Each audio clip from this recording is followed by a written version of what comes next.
this installment of one of a kind. Pay no attention to the herpes on my lip. Took a shot. Almost got shot. Icicle fell off of a roof. Stabbed me right in the lip. Like Ralphie in the Christmas Story. But I had no mommy to help me clean up. Don't say it's herpes. It's fucking herpes. It's cold over here. It's cold here too.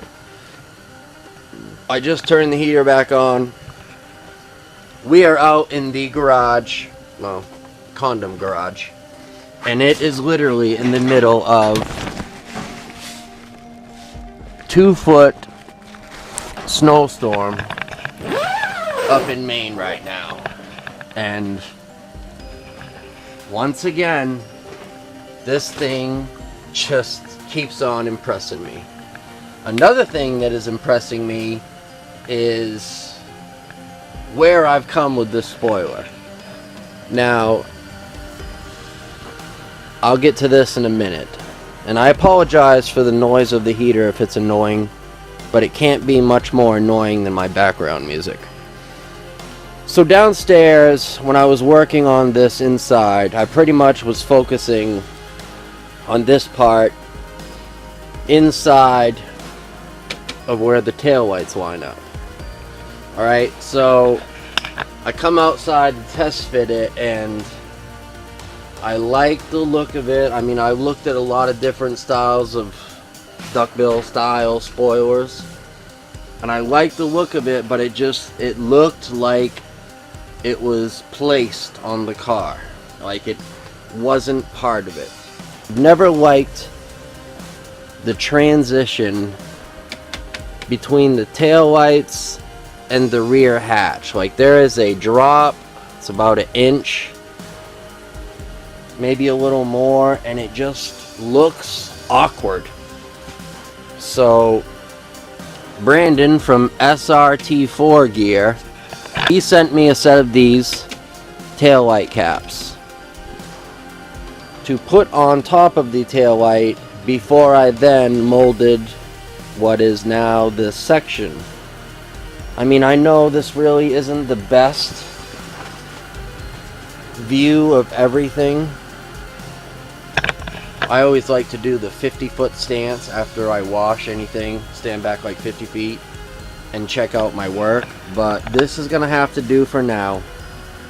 So you can see I stayed, I got rid of that awkward transition there, and now obviously I have to continue to build this up more, so now it's going to flow nicely. 2, this is actually going to serve some function for downforce now, as it catches wind from the side. I don't know, maybe. I think so. That's probably what I'm going to tell people. But this line of the car right here, I lined right up with there. Obviously it fans out a little bit, but from this angle, you just see how much better, like when you're back here looking at the car as a whole, the ass end, it's the ass this car deserves. Check out the crosshairs. That's my pocket laser that I'm walking in. This section here on the edge, after I build up and smooth all the clay out, I then wrapped it with, and I'm basically screaming because it's sleeting. These are the conditions that I'm dealing with to try to pump this thing out. So talk about commitment or crazy.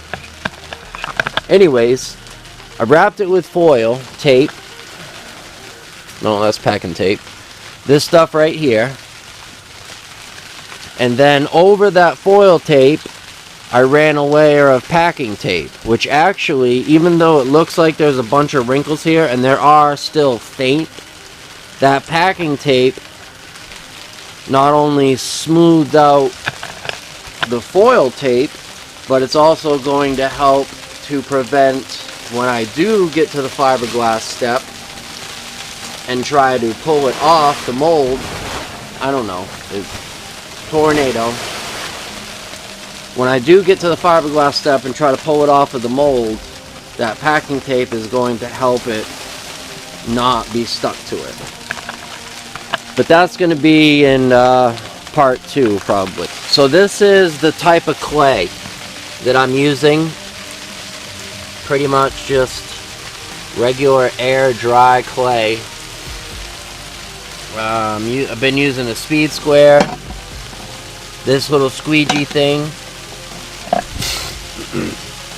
this little paint roller plunger, tape measure to check, blade for shaving up, saran wrap, just some regular water to spray down the clay once I get it as close to true as I want it. Spray it all down with water, smooth it out. And I've actually found that using the tape roll like that and then going over it,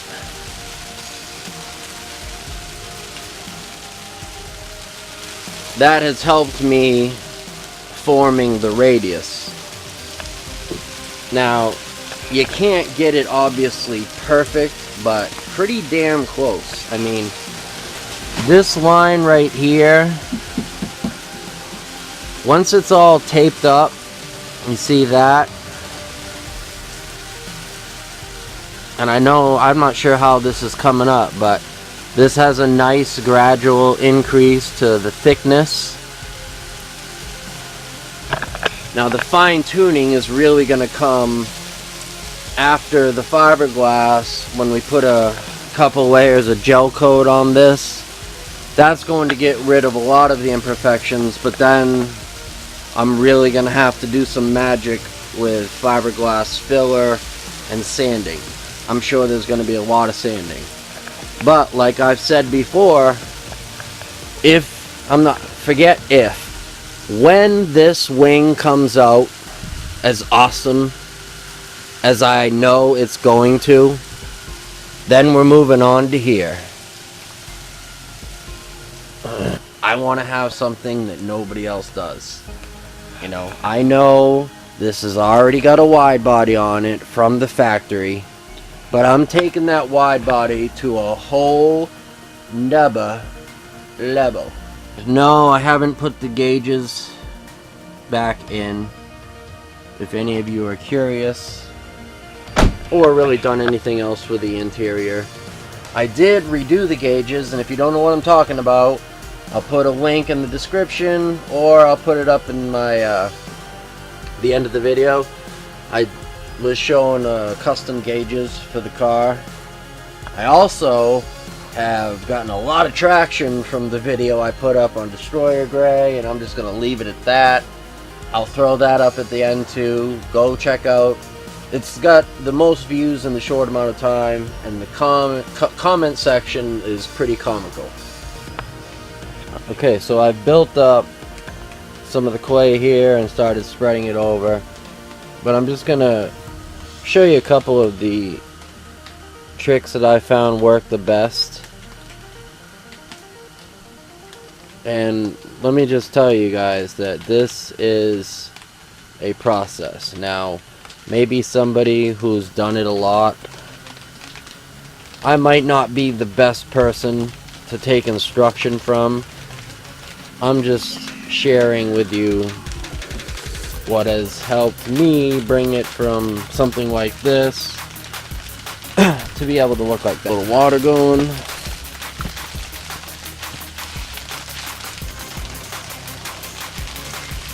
Spray it down good and wet. And then just start giving it a massage. Once you wipe away this little rubbing right here,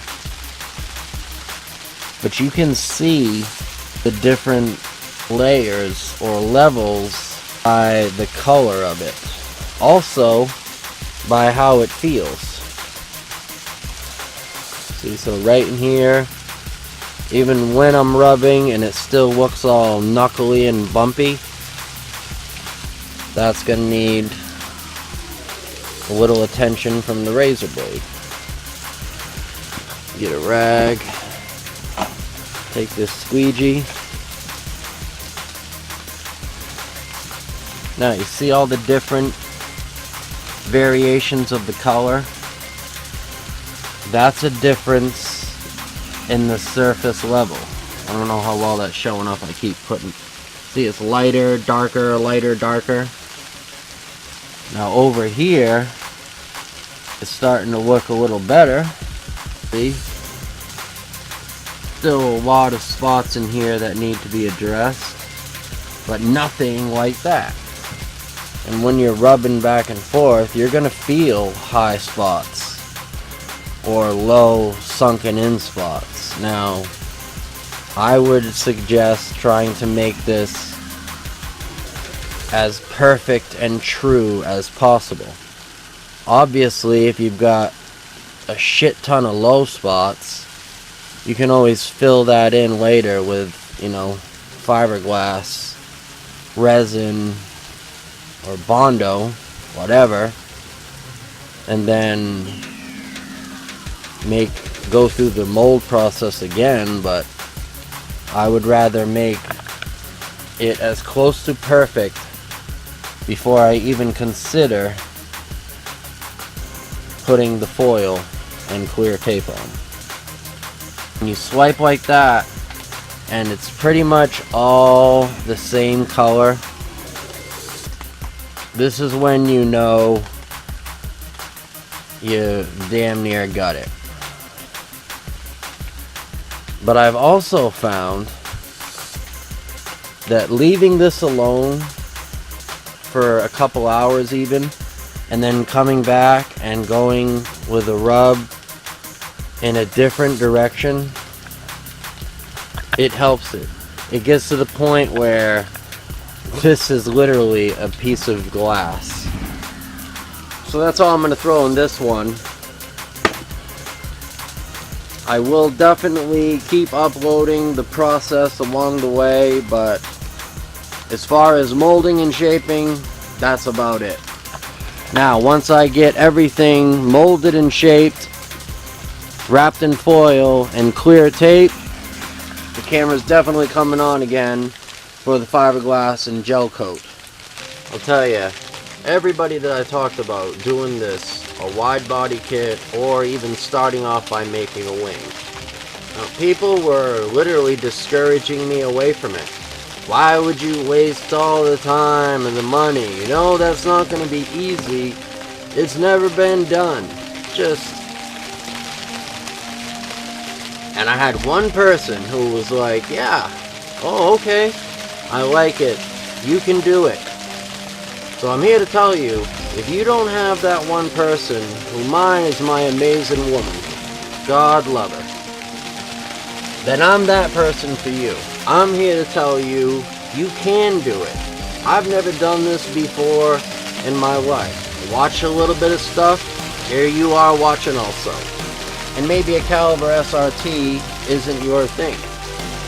But you can apply what I'm doing to whatever vehicle, or really anything along the way. I don't care what it is. Even if it's not in your grasp, then keep reaching until it is. And I promise you, you'll get there. Is that done yet? No. But it's a hell of a lot closer than if I were to just sit around and think about it, or watch other people do it for themselves. Forget that. Time is running out. So I'm done talking about it. So if I've inspired you to do anything, let me inspire you to try something that's out of your element. Try something you don't know what to do, but something you have an interest in. And know that I believe that you can do it. Until next time, you guys, keep it custom.